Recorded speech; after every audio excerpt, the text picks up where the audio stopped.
Okay, hello everyone. Welcome to this on COVID Return to Work webinar. And I'm Nick Parr, Chief Executive of the SOM. Really pleased to have Ewan Macdonald chair the session and Clare Rayner provide the presentation about 45 minutes. It will be recorded, is being recorded. Do put your questions in the chat, and there's time for questions at the end. And then do introduce yourself too. And I'll hand over to Ewan, who is our very able chair of a long COVID support group. Ewan.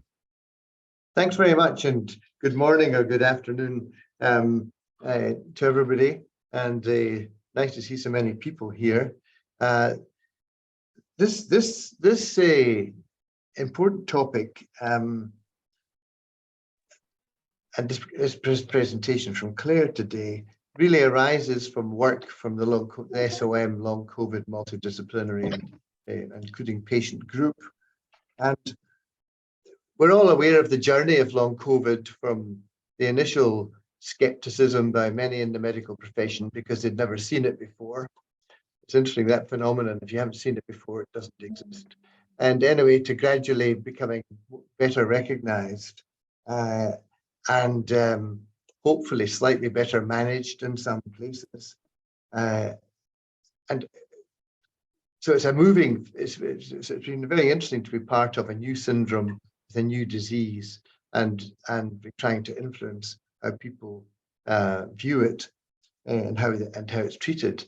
And earlier on, I think it was quite a year ago, earlier this year, we suggested that we needed a long COVID return to work, what works, and that was stimulated by another webinar which we reviewed what people were doing and how people were managing long COVID in Scotland, how the system was managing long COVID in Scotland and in England and Wales was all entirely different and just evolving on the basis of some good rehabilitation type principles, but in a fairly disjointed way. So it's very interesting that in the UK there was no consistent approach to how people with long COVID were going to be managed within the NHS framework. So that led us to have a webinar earlier, which was exactly on the topic, what works.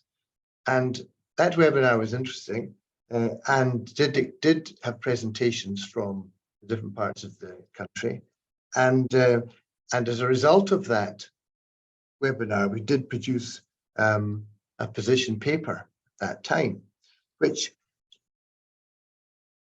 in the evidence of evidence, then you're ending up using consensus-based type information. But the evidence has been developing all the time, so it's a moving feast. And so, and the position paper has been reviewed recently, led by Clare Rayner, I'm delighted to introduce. And Clare is an occupational physician, an academic occupational physician who is actually had to retire from her job because of long COVID. Sorry, Clare, if I'm giving any secrets. No, it's okay. Not due to long COVID. It was pre-long COVID. But okay, yeah. But I think long COVID was the icing on the cake for you. It certainly added stuff, yeah. Yeah, added something. So, and that's the problem. Long COVID is another cause of multimorbidity in a society where most of us are going to get it. In fact, we're all going to get multimorbidity. So it's a complicated picture. So Clare has led the documentation, the review of the What Works position paper, and has again revised it recently. And very grateful to you, Clare, for all the work you have done in not only nationally but internationally in establishing networks and being at the forefront of recognition of long COVID and the syndromes associated with it, and interacting with clinicians, particularly the ones that have got interest in the various areas. So Clare, over to you now. Thank you very much for doing this. You're welcome. And everyone's going to benefit from this, including me. Thank you very much. I'm hoping that my screen sharing will work. This is always the moment that you worry about, isn't it? So let's have a look. Yeah, that's happening. Great. Yeah, lovely. Excellent. I'll make these available obviously afterwards because I'm not going to read through absolutely everything on them, but I know people like that information to have later. So this is really about what can we pull out of the position paper to put into practice at the moment, particularly occupational health wise, but also, you know, generally employment wise in the workplace with managers and so on. So as Ewan has said, I've somehow or another been involved in various things, and as well as being on the SOM task force, I was one of the guideline development groups for the WHO living guideline on treatment of COVID with respect to rehabilitation. And I'm going to talk about how that informed the paper and how you can put those things into practice. I'm also a co-lead for patient participation and involvement on a very large UK study about clinics and best practice. So I'm going to bring that into it as well. And I want to make a big mention for all the support groups and charities that support people with long COVID, because there is a huge amount of information that comes from them.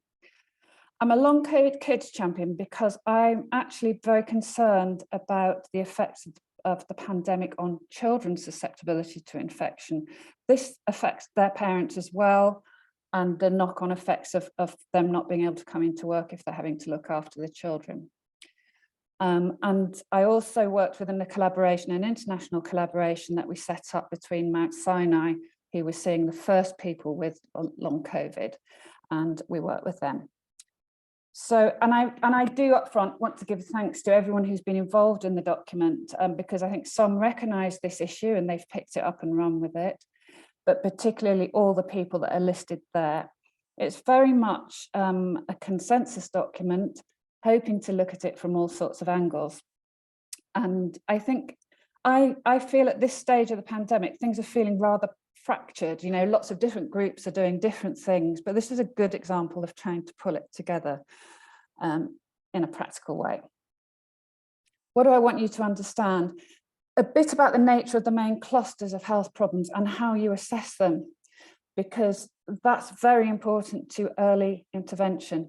Some of these things, factors are treatable, in particular things like the autonomic nervous system dysfunction. And the same goes for line managers. I want them to be able to understand the nature of the problem and how to support the workers with those things. So the other things that I'm going to focus on are the issue of exertion and red flags for exertion. And then thinking about how we help people back into work, and some bits about the World Health Organization guideline on really what sort of rehab services we could be putting in place, or if you already have rehab services in your work through your workplaces, have you got all the right components and do you need to add anything? I'll tell you my main messages now and up front. We need a planned strategic approach from the top of organizations. Long COVID is COVID.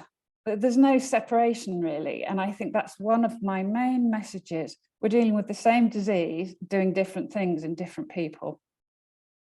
And the fact that this virus, it attacks the blood vessels, therefore you're going to get potentially problems in any part of the body.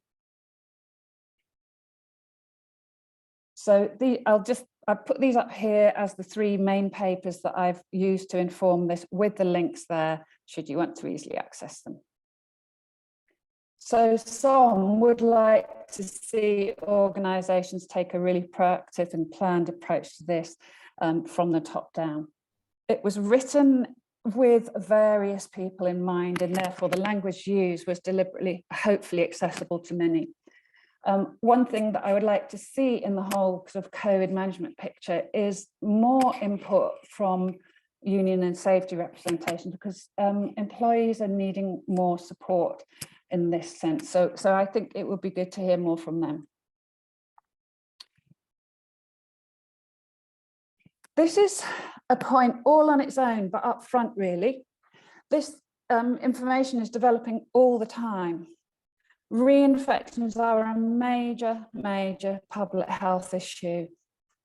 And this is a huge study. Millions of people were studied. It was a very well-controlled study. It was a veteran study, so-called, from the USA, but actually in the US, you can be a veteran at any age and the benefits extend that far. So it's actually over a very wide range of age groups. And I think the visual on this graph is the really important thing. if you look to the right-hand side of the graph where you've had 3 infections, and this is a logarithmic scale, there are significant increases in all the physical problems mentioned there. And in particular, I would pull out increased death, significantly increased hazard ratios for deaths and hospitalizations and thromboembolic events, and the risk of developing prolonged health problems. Those risks remain as long as they did the study, if you see what I mean. So looking up to 6 months after the 3rd infection. You really do not want to have this infection 3 times or more. And so, and this is borne out in various other studies as well. Reinfections are bad news, and we need to prevent these in the workplaces. Ewan had this great phrase, long COVID is this sting in the tail of the pandemic. I think we're going to have a very long tail of the pandemic, and indeed I don't think we're out of it at all. And as Ewan has said, it built, it led to more people being off work in huge numbers on top of the, I'll call it a normal fall off that we get after about the ages of 50. There's a record number of people economically inactive as per the ONS November figures.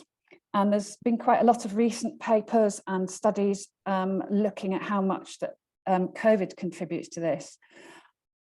Coincidentally, the increase in people out of the workforce is almost the same as those who are significantly impacted by long COVID. And in the last few days, the ONS have done an even more detailed analysis and have said that pretty much this increase is accounted for by people with long-term health problems after COVID. But within those figures, and the economically inactive, the 2.5 million economically inactive, there are significant increases in cardiac morbidity as reasons for being off work.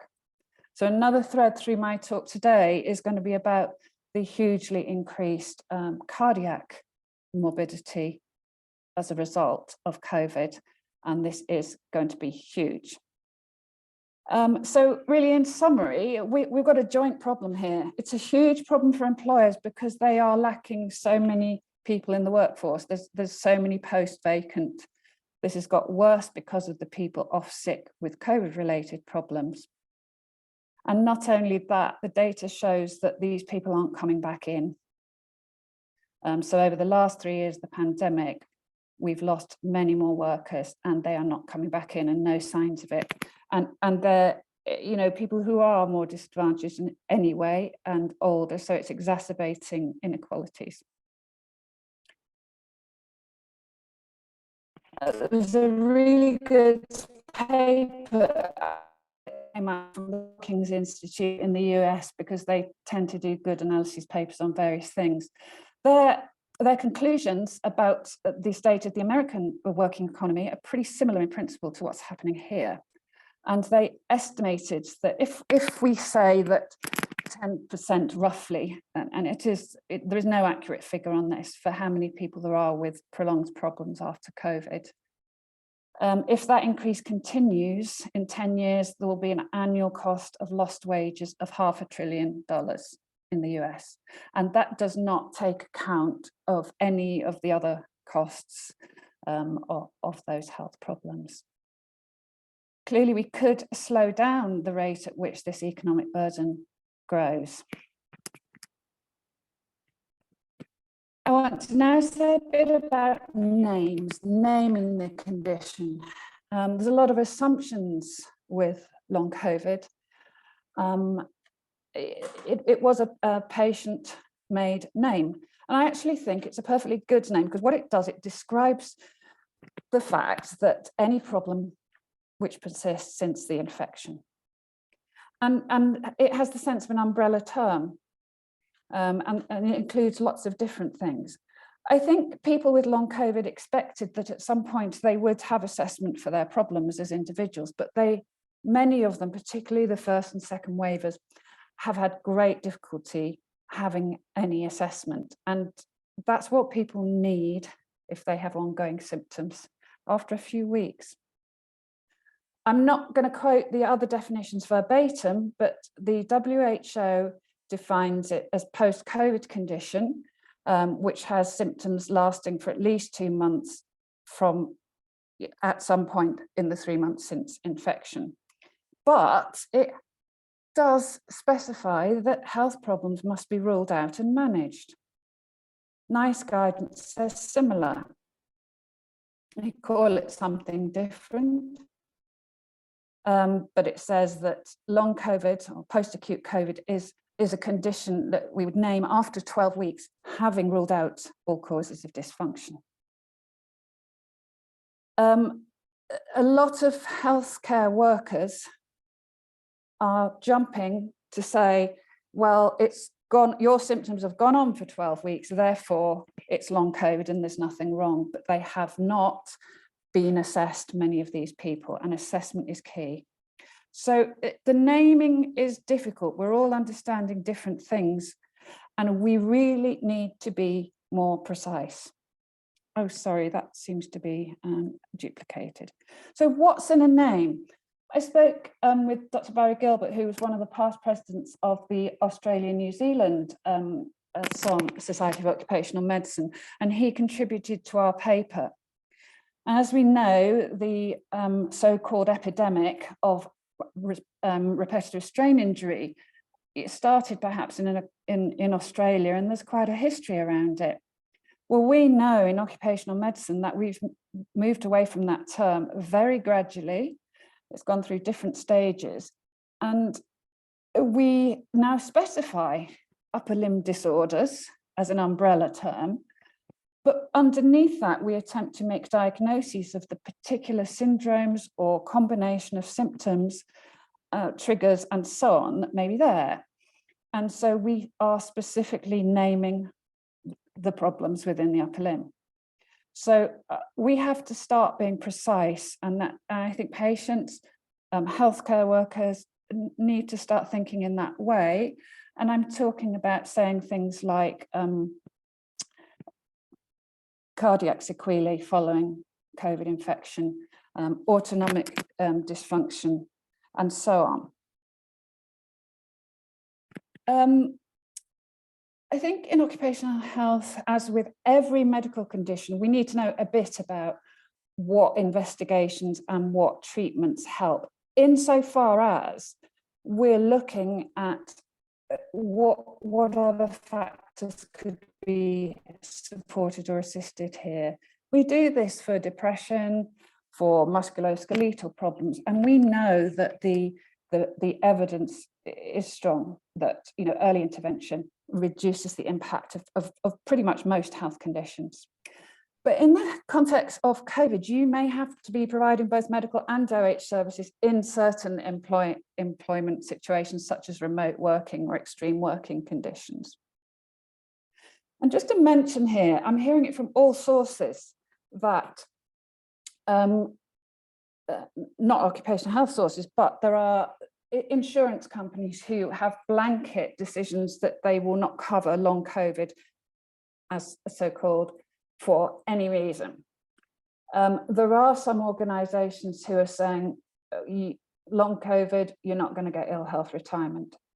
And even more wide scale than that, hospitals are all over the place, blanket rejecting referrals which say long COVID.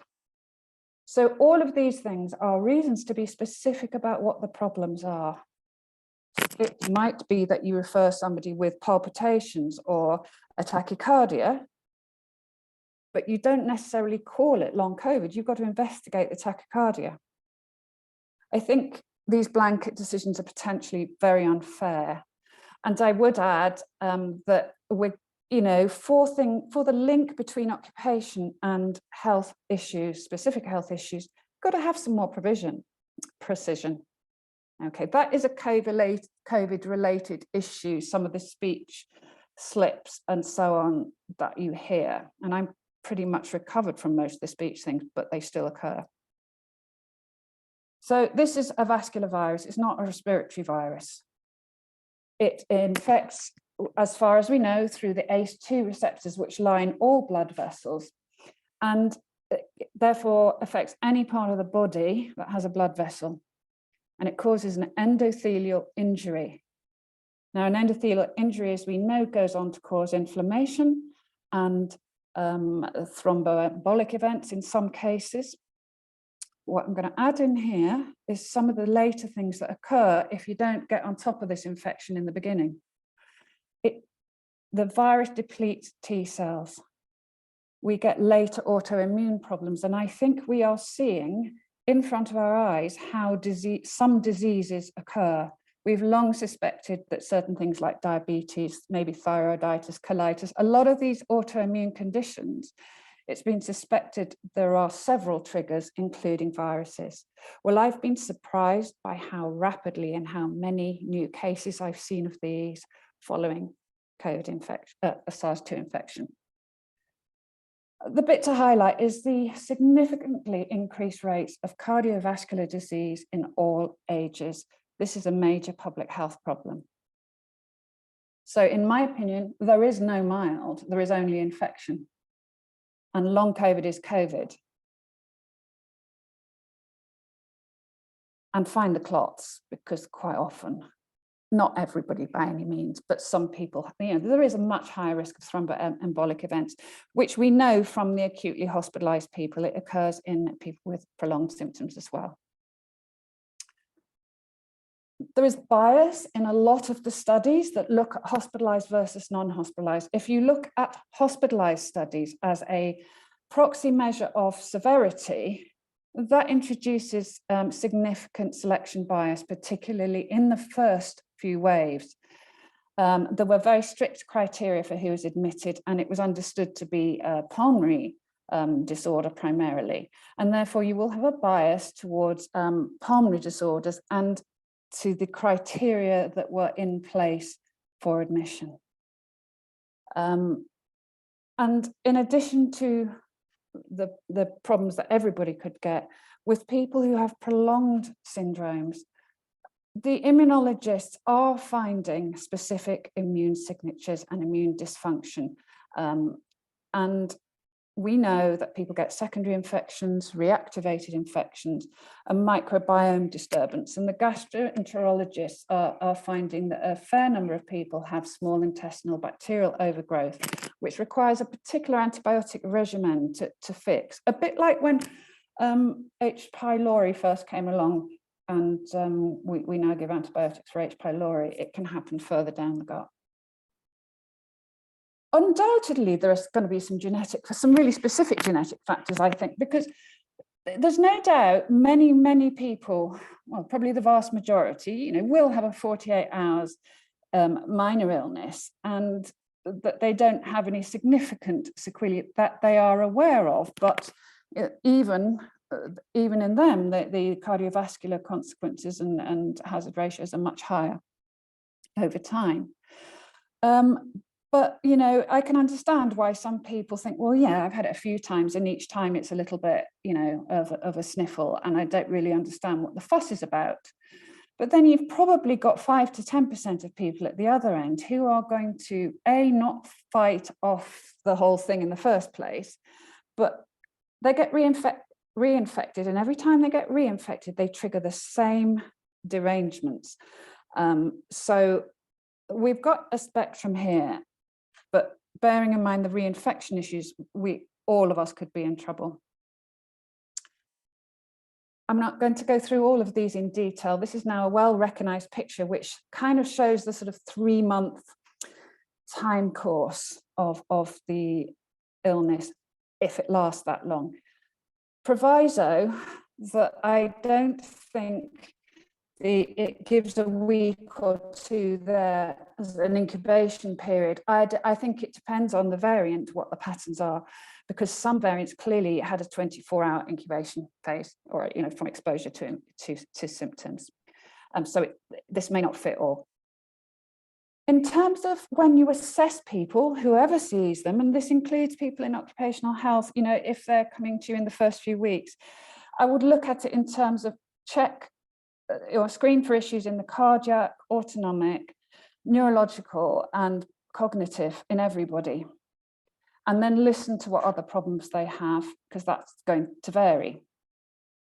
Problems that are not well publicised but are actually extremely common are the COVID voice problems and the COVID speech patterns, for which there's quite ample research now on very specific speech defects, both in what comes out, like some of the slips that you've heard me say, and what we're able to understand, and that has been mapped to specific parts of the brain. So 3 months is a crucial time point. We want to stop people getting to that point. This is UK and French study beneath it, but the UK study is a big one and NIHR funded.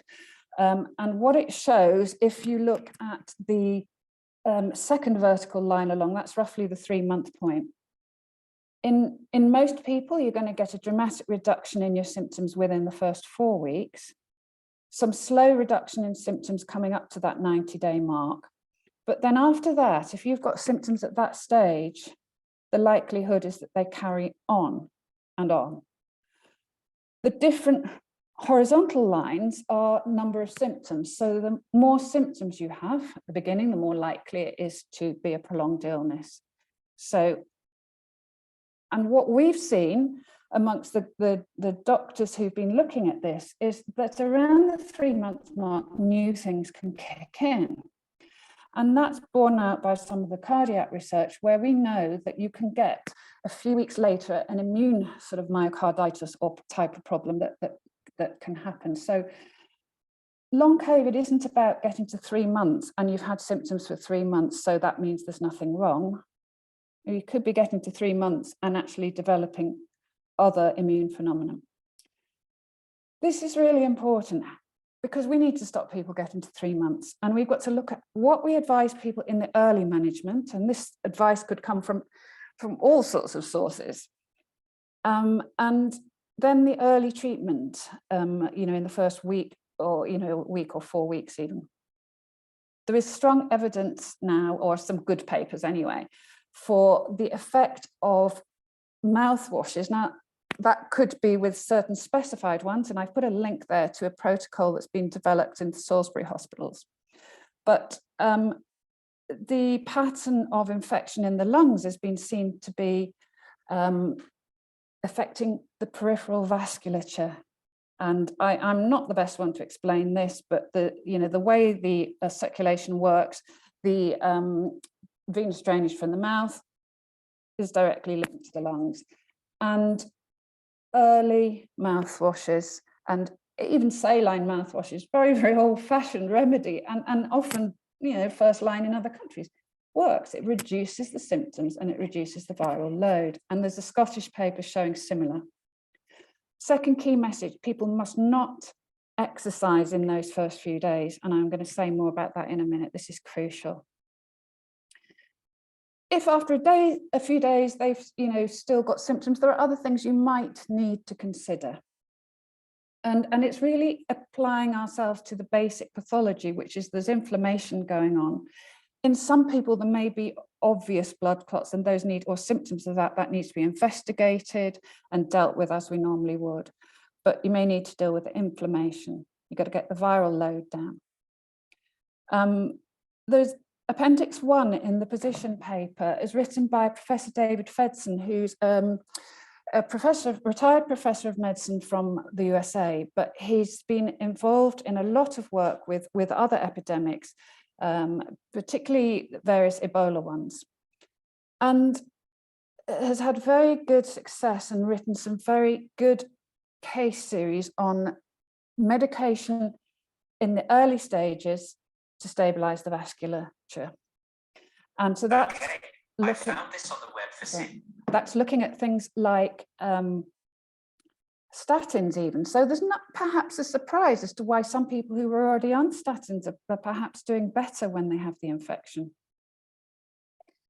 So that summary of his work and the references there are very important to look at, because we need to be thinking about that.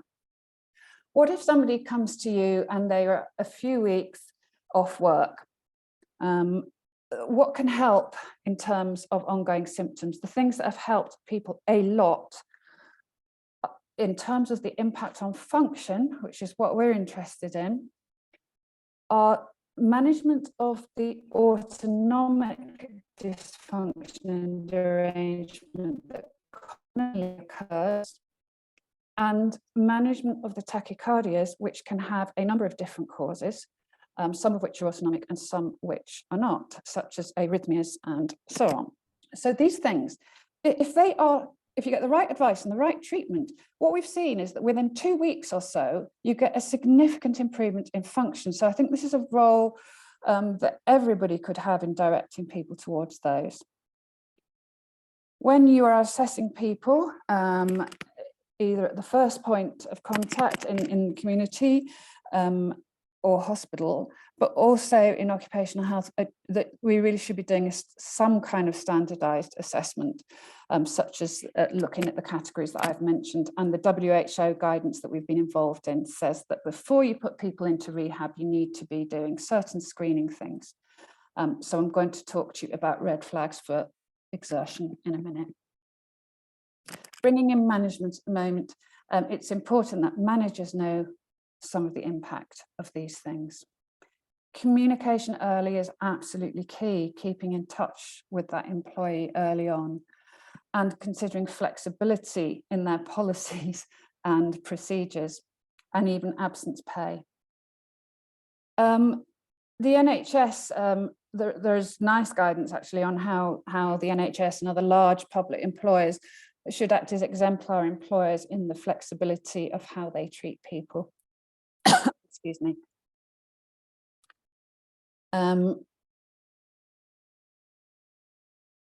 So red flags in exertion, these are something that I want to focus on. Both the World Physiotherapy Organization and the World Health Organization have clearly said that these are 4 areas that need to be considered as red flags and the issue of exertion. And this is a particular issue at work, obviously, where exertion can be extremely heavy. So these 4 things need to be ruled out. Autonomic dysfunction. The impact of this can affect any part of the body, obviously, and probably I'd break it down into 2 broad categories. One is the neurocardiovascular effects, I'll say more in a minute, and the other is other effects, which are quite commonly GI effects from top to bottom. I, as an occupational physician, the impact of this virus is quite similar in terms of its effect on the autonomic system to exposures to some toxins. And if you think of it in that way, it may actually make more sense. So it is about supportive treatment and supportive management. And there is emerging opinion. The Brompton Hospital are, suspecting that in some people's cases, the autonomic centres in the brainstem have been affected. But what's the impact? There is research evidence that it's worse or equal to heart failure. It's certainly pretty similar. Studies that show that even if somebody isn't obviously symptomatic, they can have derangements in the control of blood pressure and heart rate and other things. And I've listed there some resources which are also listed in the position paper. What we all need to do as doctors is actually learn a bit more about how to assess autonomic dysfunction. Professor Christopher Mathias, who's the Emeritus Professor of Autonomic and Neurovascular Medicine at the National Neuro Hospital, he actually, basically the specialty kind of started with him, although he worked with Roger Bannister, who was one of the earlier people who looked at autonomic function in a key way. So Professor Mathias says that whenever there's a major global event, such as the Second World War and other events since, there are leaps in understanding by the medical profession of how the autonomic system works. So with the number of people we have affected, I think we all need to do a little bit of learning. And he has produced an adapted autonomic protocol for easy identification of these derangements, which your patients can do at home. And I've put the link there, but that's quite a useful first resource. Many people with prolonged symptoms after COVID have exertional positional oxygen desaturations, and that is not normal and needs investigating. There are people who 3 years down the line had minimal symptoms actually in the first few months, but they desaturated for many, many months despite lack of symptoms.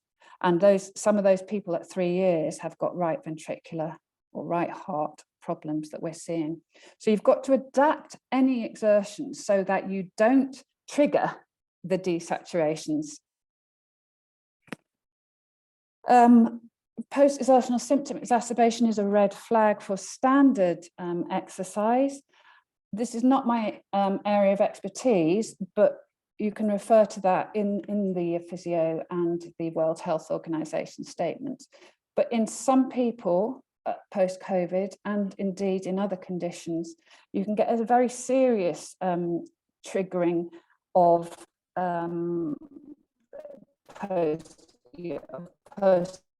symptoms, which the impact can actually harm them quite significantly. It can involve a step down that they never recover from, or it can certainly cause a very up and down course. So that needs to be looked at, and the guidance in all these things with all these red flags says assess them before you start with any exertion or rehabilitation exercise program, and keep monitoring for these problems as you go along.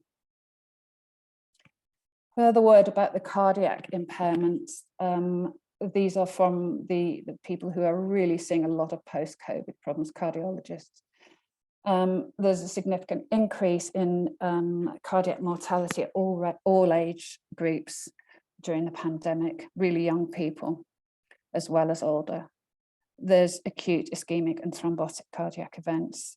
There's angina in young people. There's increased rates of pericarditis and myocarditis, really kind of honing into certain areas of the heart. So there must be something COVID specific about it that we don't know yet. And immune mechanisms of damage may be important. So they need referral to cardiologists if they develop chest pain. There's some key safety messages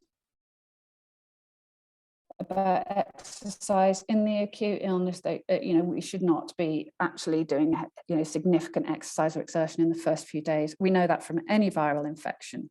And there is a slight increase in the risk of developing myocarditis or heart inflammation if we do exercise in the acute stage. And I've put a link there to the Faculty of Occupational Sport and Exercise Medicine's graduated return to play guidance. So that's the acute stage. The post-acute stage, if you develop new and persistent chest pain, even in the months afterwards, you should be investigated before you exercise. In a minute, I'll make the proviso now. I'm using the words exercise and exertion very specifically.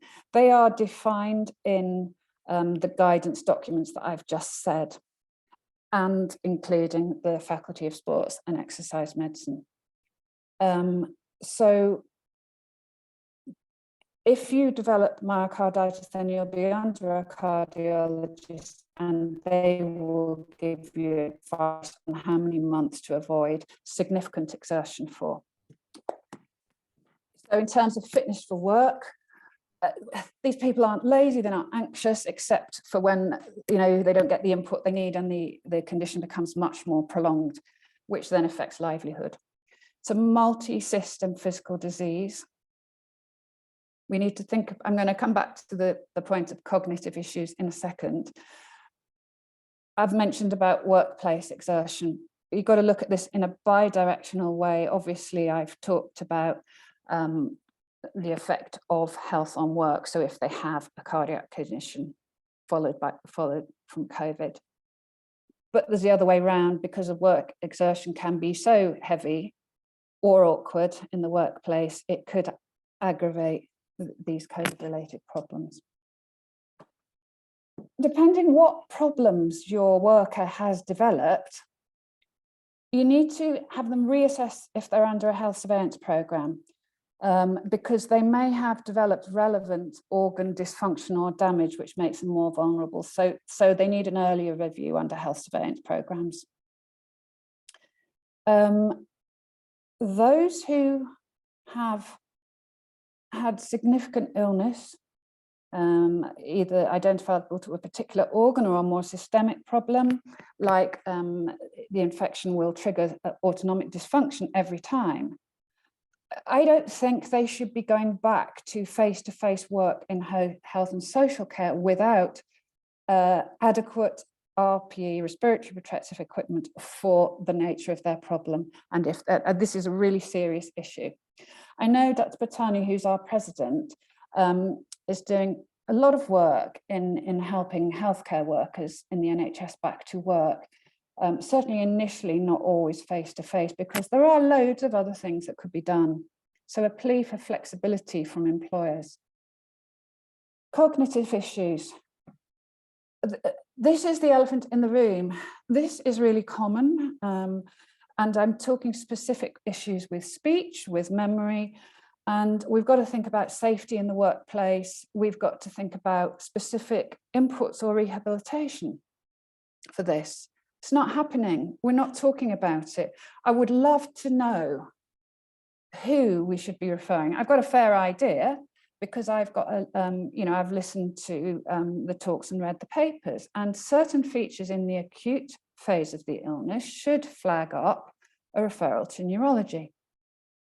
But we've really got to look at this issue as occupational physicians in the workplace. Just going to check my time. Okay, I'm aware of timing, so these things aren't here to be read through.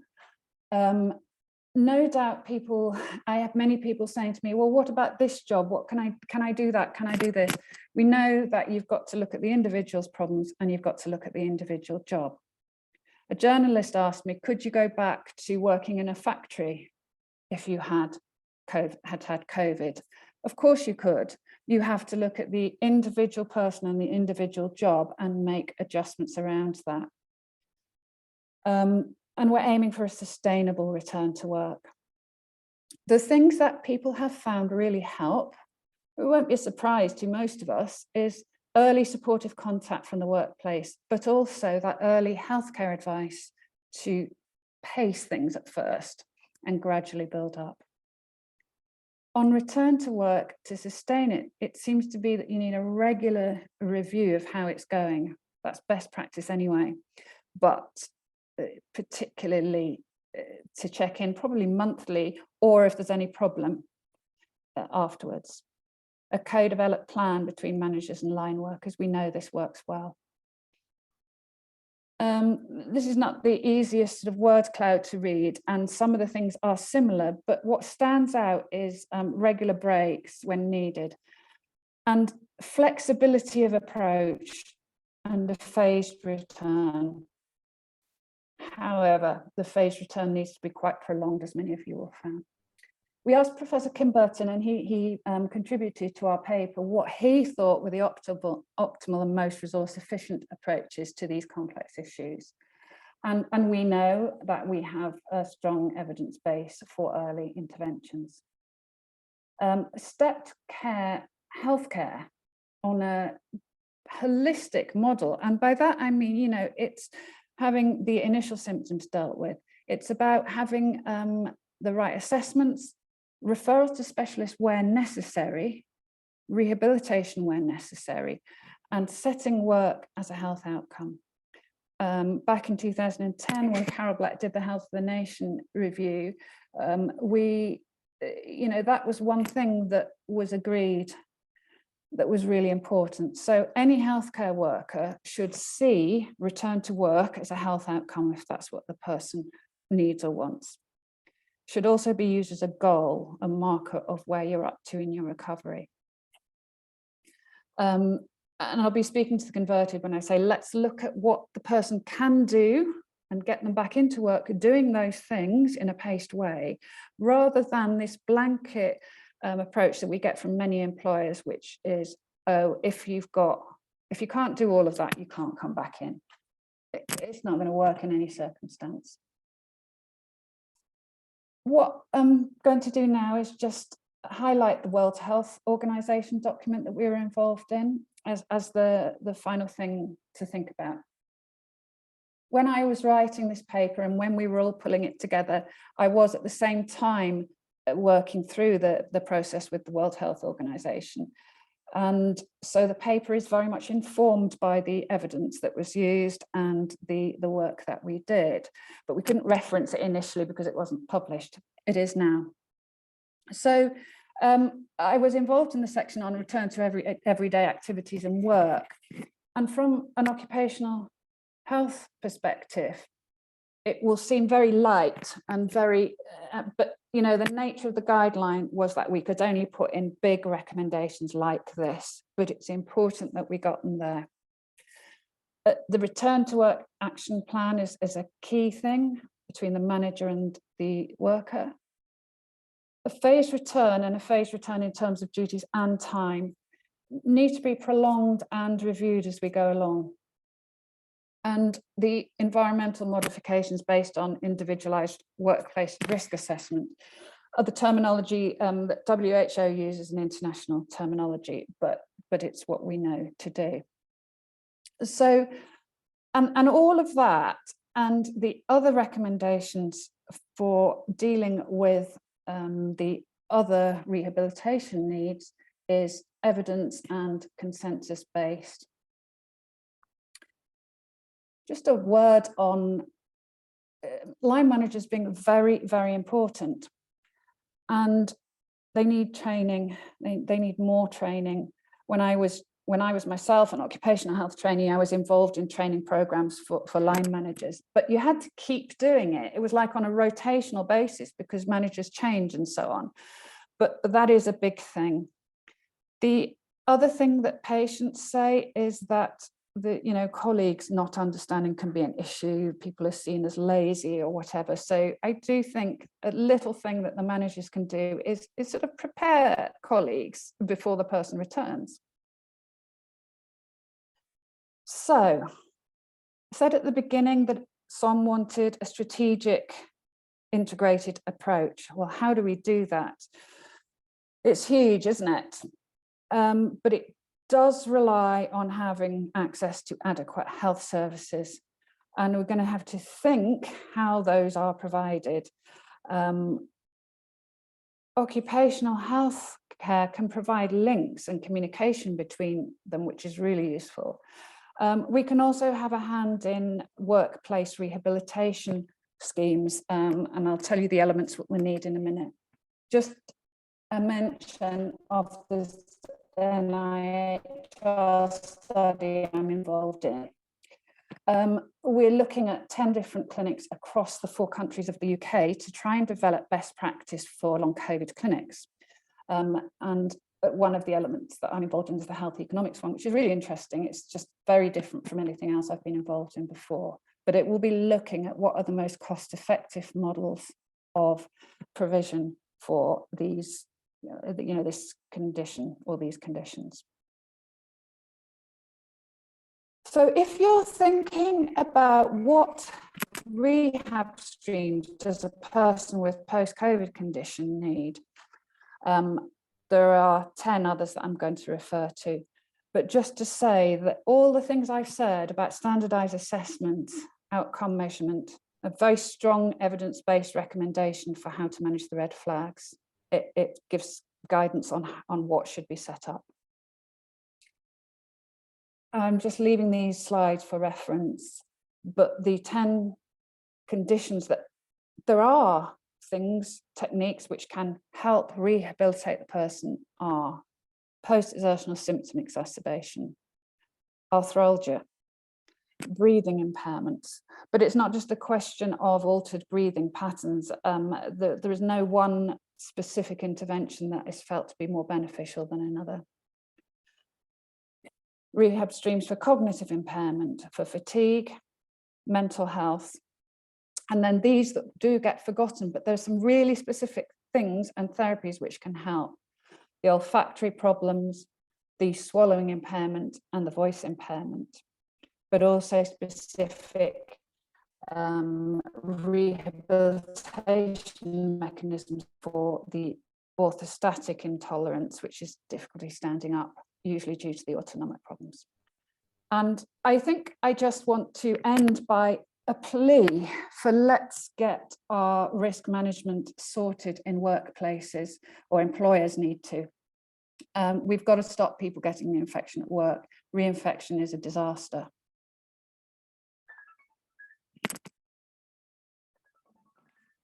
And I put down the relevant legal responsibilities there.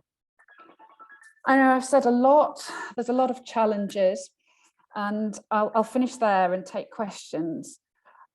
Just would like to say thank you to people that have been involved in pulling all these things together. And that's there. Particularly mention the charities and colleagues that I work with in long COVID work, the locomotion study. I really have found the World Health Organization to be very helpful with anything to do with post-COVID condition. They have been supportive and produced practical guidelines. And mentioned to Nisreen Alwan, who's been a real supporter of SOM at the Public Health and Occupational Health Interface. So thank you. How do I stop that?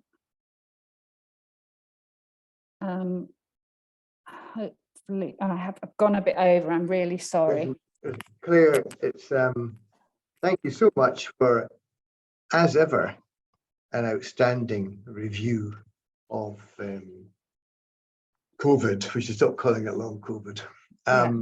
From the occupational health and worker perspective. I think that was really exceedingly useful for all of us. We've got a few minutes for questions. Yeah, sure. And is there any questions for Claire? You can see Ray Duncan has got some questions. Hi, Claire. Hi. Hi, Claire. I just wanted to say that was a fantastic presentation and thank you so much for doing that. I have a question with regard to healthcare workers, both a question for managers, but also for the healthcare workers themselves. So obviously, as we know, SARS-CoV-2 remains a CDC level 3 biohazard that's causing organ damage. We know this. We know that if you develop long COVID, you have a thrombotic vasculitis, you've probably got about a 50+% chance of having untreated dysautonomia. You may or may not have a blood clot. You've got increased cardiovascular and neurovascular risks. And we also know, published data, that you will have damage to your T cells and your immune system, so you're therefore immunocompromised. That's obviously published. That's a Kiko Iwasaki's paper. Further published is a large Nature paper demonstrating, as you've quite eloquently talked about, that reinfection, if you've already got long COVID, is a disaster because it increases your risk of disability and death. So with that in mind, lots of hospitals in the UK have taken away masking for both staff and patients. There's no air filters in place. No. There's no social distancing in place. They've stopped screening patients for COVID when they come through the doors. The regular COVID screening for staff is maybe not happening. So with regard to this health and safety, and the other thing I should say is the risk assessments are being done by non-medically trained management staff who don't understand what long COVID is. So it's a bit of a recipe for disaster, really. So what should managers be doing? Can SOM organise some sort of campaign for compulsory training for managers so they understand what it is? I know certain managers seem to think it's just tiredness. And what should long COVID healthcare workers who've already given a lot in the line of duty do when they're being told they need to go back to face when they feel it's not safe for them and they're not being given FP3 masks? I hope I've sort of alluded to that or mentioned it about, you know, if you, first of all, there's a minimum standard of respiratory protective equipment that all health and social care workers should have in the face of this virus and all its risks. But it's not And it's not being adhered to at all. I mean, it should. I mean, there are greater experts than me on the call, but according to guidance, it should be at least an FFP3. That would be your absolute basic, and it needs to be higher probably for people that are facing a lot more of this virus in the workplace. If you have any sort of organ damage or systemic disruption, such as the T cell depletion that you've said, this virus is absolutely masterful at within a few days dropping the white cell counts or the lymphocyte counts and causing secondary bacterial and viral and other things in. We've got the streptococcal thing going around. But so nobody who has that, these syndromes after COVID should be going back to face that same hazard unprotected. They should have a higher standard of protection because they're vulnerable. So absolutely. And I've listed at the end in one of the slides, the key bits of legislation that all managers and senior employer should be adhering to. So yeah, I cannot overemphasize it enough. Working from home or not doing face-to-face, it's certainly for the sicker healthcare workers and other people, it's perfectly feasible. There's loads of other stuff that could be adapted for. I won't say more just because of time. If anybody has any thoughts on what on earth we're going to do about all the neurocognitive problems, I'd be extremely grateful to know, because it is an issue. We need to. So on that, Claire, we've got the wonderful Andrew Ewing and Rhys Thomas both in the audience. I just thought I'd let you know. We as occupational physicians would just love to have any comments on that, please. And thank you so much for coming. Thanks for the introduction, Ray and Claire. It's a super talk. The neurocognitive impact is real. And what we're currently doing is screening out people who don't have long COVID, identifying the other cognitive disorders within that cohort, which we've been doing for a while. But our services aren't set up currently for the deluge of patients that we are seeing in Wilson. We're working in a block contract, which is based on pre-COVID activity, so there's no additional capacity for seeing new patients. So we're able to look at the comorbidities that make condition worse, like sleep, like mood, encourage the well-being activities, but we're not able currently to manage this well. And in some ways, we're not contributing to what looks like downplaying the symptoms, because we can screen people and MR is normal. That's not the question they're asking. No, that's right. We've got a treatment gap there.